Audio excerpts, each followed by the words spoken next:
2011, a neurosurgeon gave a TED Talk about how cold exposure and sunlight activate a healing cascade in the human body. 3 weeks later, the event sponsors flagged the talk. Then the FBI showed up at his door. Then the state medical board opened an investigation. Then the military got very interested. His name is Dr. Jack Kruse. He's performed over 10,000 brain surgeries. And his TED Talk has been banned for over 12 years. His crime wasn't fraud. It wasn't malpractice. It was explaining a biological pathway called the leptin-melanocortin system, a pathway that, when activated by sunlight and cold, triggers the body to produce its own painkillers, regulate its own hormones, and repair itself at a level that pharmaceutical companies cannot replicate or sell. By the end of this video, you're going to understand exactly what he said that was considered so dangerous, the science behind why it works, and why a system that claims to care about your health would silence the one person explaining how to get it for free. And here's the part that should make you curious. When Andrew Huberman, the Stanford neuroscientist, heard this story on camera, his response was immediate. He said he was positively thrilled that the talk got banned. That reaction tells you something. So what did Kruse actually tell that audience? He explained a protein that most doctors learn about in medical school and then promptly forget. It's called pro-opiomelanocortin, or POMC for short. Think of it as a biological Swiss Army knife. One single protein that your body breaks apart into multiple tools depending on what you need. When sunlight hits your skin and eyes, it triggers the production of POMC. Your body then cleaves it into separate components. One piece becomes ACTH, the precursor to cortisol, which wakes you up in the morning and regulates your stress response. Another piece becomes beta-endorphin, your body's own painkiller, the same class of molecule as morphine, but produced internally, on demand, for free.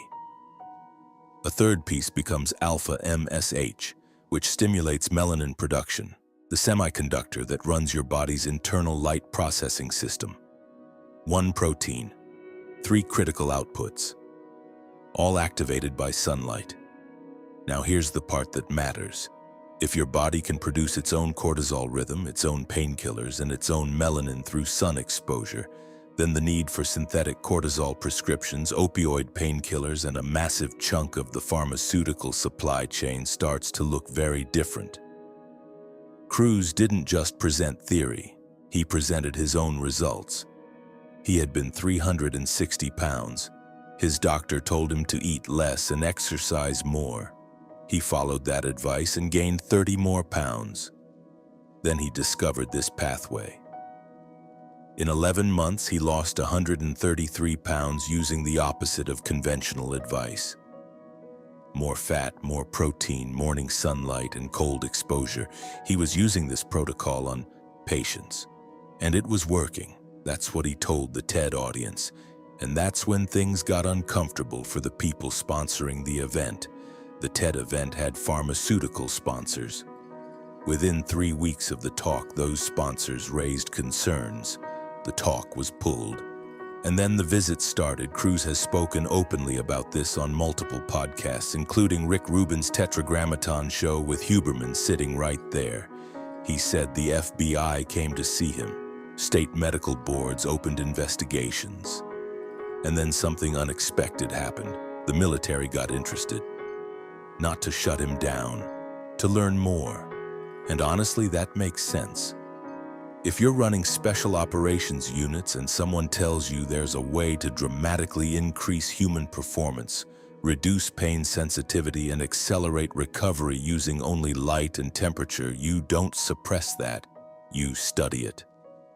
Kruse compared his situation to other scientists who were silenced before being vindicated. Barry Marshall, the Australian doctor who discovered that stomach ulcers were caused by bacteria, not stress. Nobody believed him. He had to drink the bacteria himself to prove it. He won the Nobel Prize in 2005 for work he did in 1982. 23 years of being ignored while millions of people suffered unnecessarily. Gilbert Ling, whose work on cellular water structure gave us the MRI machine, the most important diagnostic tool in modern medicine, died largely forgotten by the scientific community. Rupert Sheldrake had his TED Talk banned too. The pattern is always the same. The science is published. The results are real. But when the implications threaten the economic model, the messenger gets targeted instead of the message. I want you to think about something for a second. If a neurosurgeon with 10,000 surgeries under his belt presents clinical results showing that sunlight and cold activate a master healing protein in the human body, there are really only two possible responses. 1. You investigate the claim. You replicate the results. You test the science. 2. You ban the talk and send federal agents to his house. Which response sounds like the behavior of a system that cares about your health? And which one sounds like the behavior of a system protecting a business model? You deserve to ask that question. And you deserve an honest answer. So let's look at the science he was presenting and see if it holds up. Here's the science. And I'm going to make this simple because it actually is simple once you strip away the jargon. Your body has a master energy accounting system. Think of it like a quarterly financial review, except it happens every single night while you sleep. The currency isn't dollars, it's light. Here's how it works. During the day, sunlight hits your skin and eyes. This activates POMC, which we talked about. The melanin produced by alpha MSH acts as a semiconductor, capturing and processing light energy throughout your body.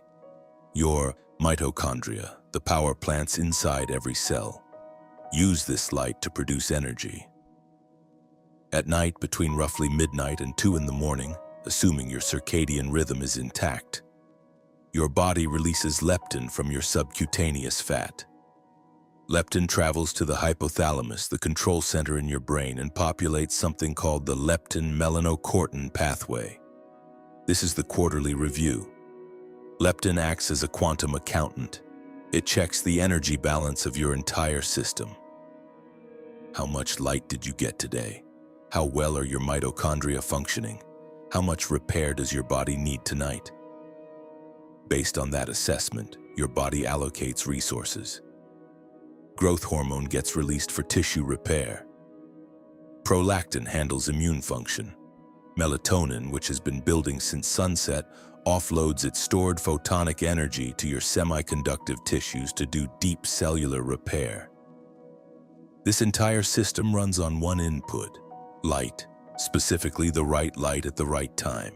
Morning sunlight to start the cascade, darkness at night to complete it, and cold temperatures to make the semiconductors in your body work more efficiently.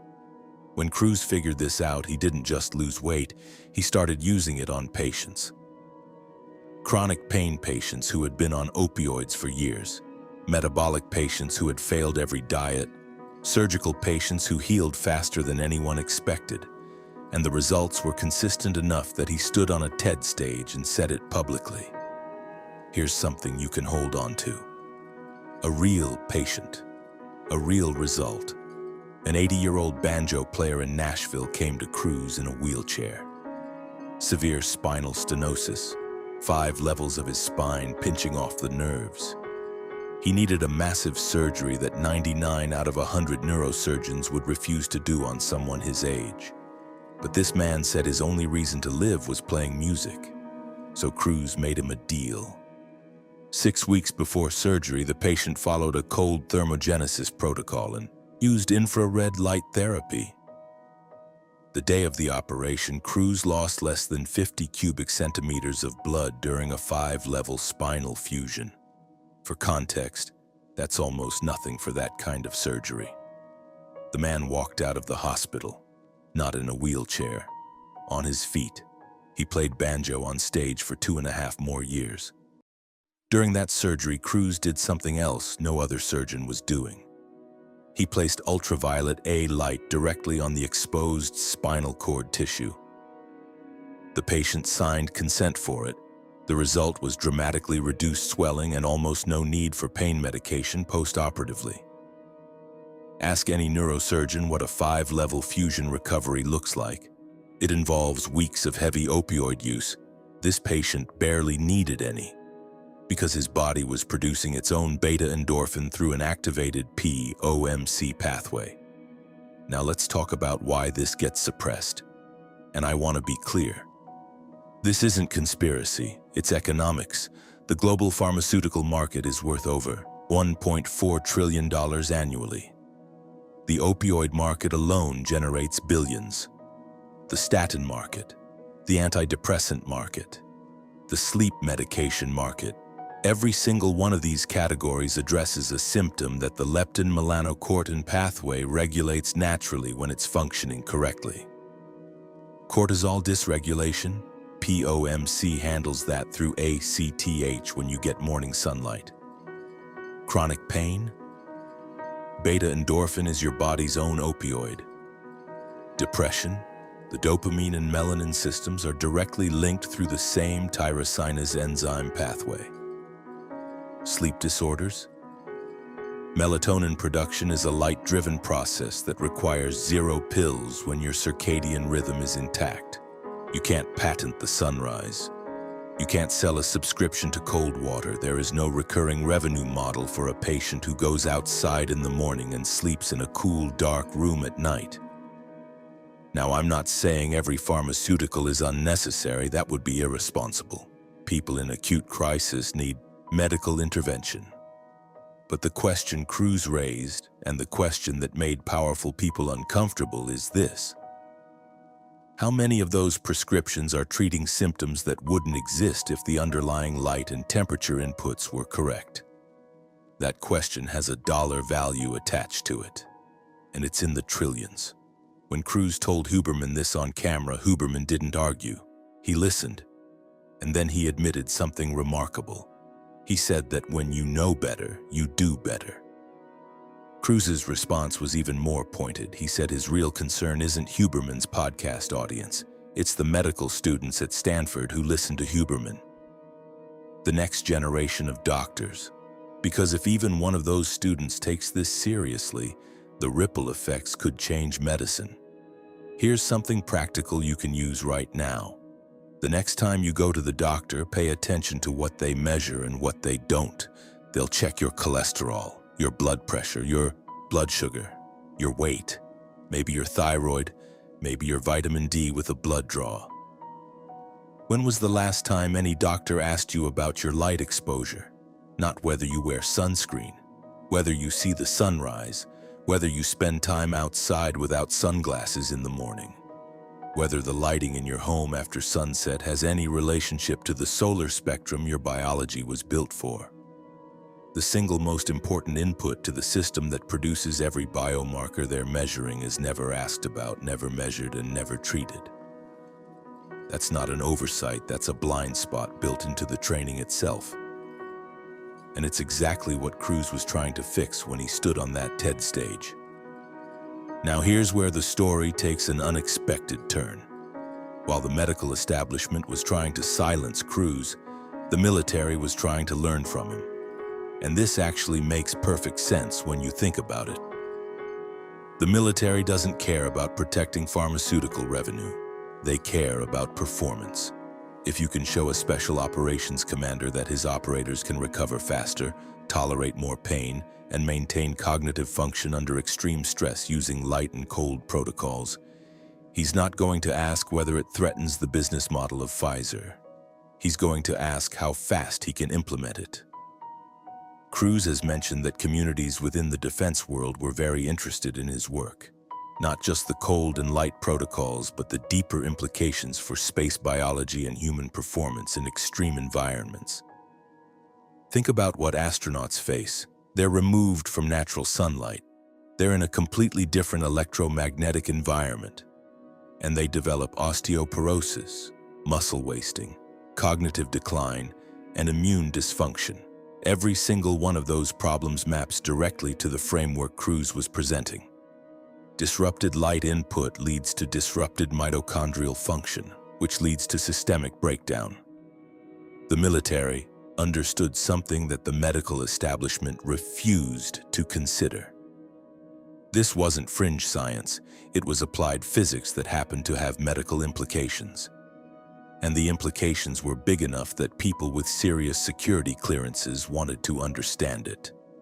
Robert O. Becker, the orthopedic surgeon who proved that bone is a semiconductor and was nominated for the Nobel Prize 3 times, had a similar experience. His book, Going Somewhere, by his colleague Andrew Marino, details how the military and intelligence communities took interest in his work on bioelectromagnetics while the medical establishment tried to bury it. The pattern repeats.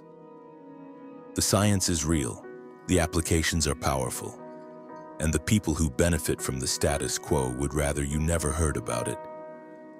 I want you to hear how Andrew Huberman, one of the most respected neuroscientists in the world, responded when he heard this story. He didn't dismiss it, he didn't roll his eyes. He said, and I'm paraphrasing, that he was positively thrilled to hear that Kruse's TED Talk was banned. He said some of the TED Talks out there are so dreadful that being banned from the platform might actually be a badge of honor. But more importantly, Huberman spent hours on that podcast listening, taking notes, and repeatedly saying things like, "There's an of course light bulb going off for me."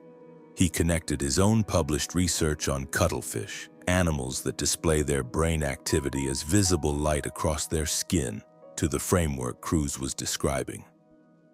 A Stanford neuroscientist, connecting his own peer-reviewed work to a framework the establishment tried to erase. That's not a fringe moment.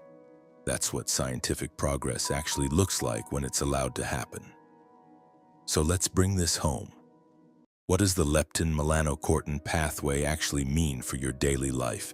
It means your body already has the pharmacy built in. POMC is the master prescription, sunlight is the pharmacist, and cold is the amplifier. When you get morning sunlight within the first hour of waking, without sunglasses, without a window between you and the sky, you're triggering POMC production. Your body starts manufacturing cortisol at the right time, which sets your entire hormonal cascade for the day.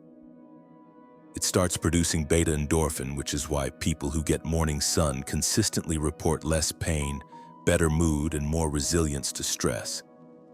And it starts building melanin, which captures and processes light for every system in your body. When you expose yourself to cold, even 30 seconds of cold water at the end of your shower, you're doing something most people don't realize.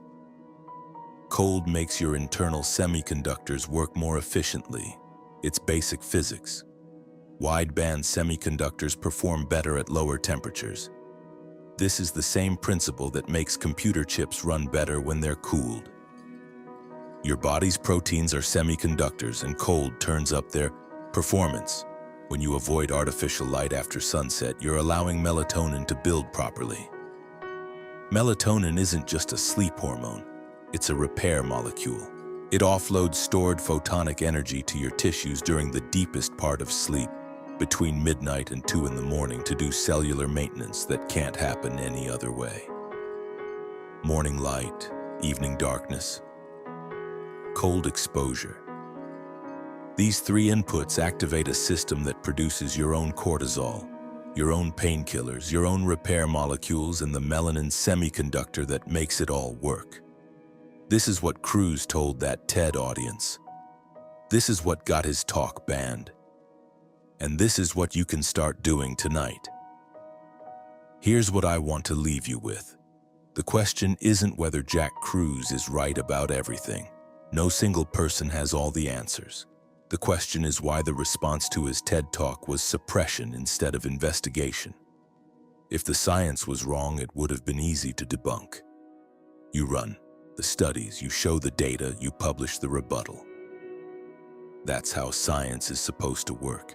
Instead, the talk was banned, federal agents visited, medical boards investigated, and the science sat there, published, available, untouched by the mainstream for over a decade.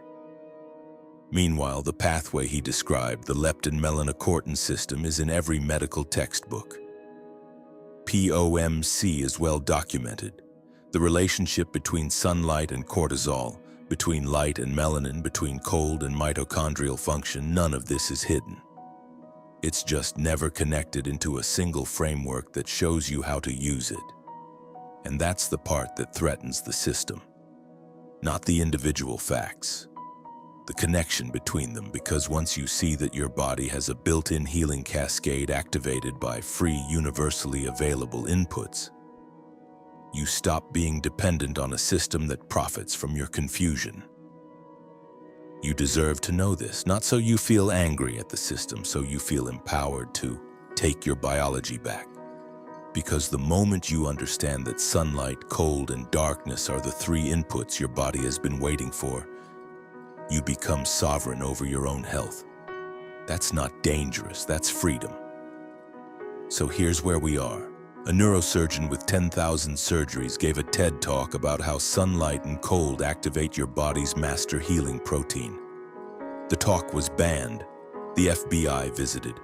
The military took notes. And 12 years later, the science is still published, still valid, and still being ignored by mainstream medicine. The next video in this series goes deeper into why every study in modern biology has been conducted under artificial light with zero light controls, and what that means for decades of published conclusions.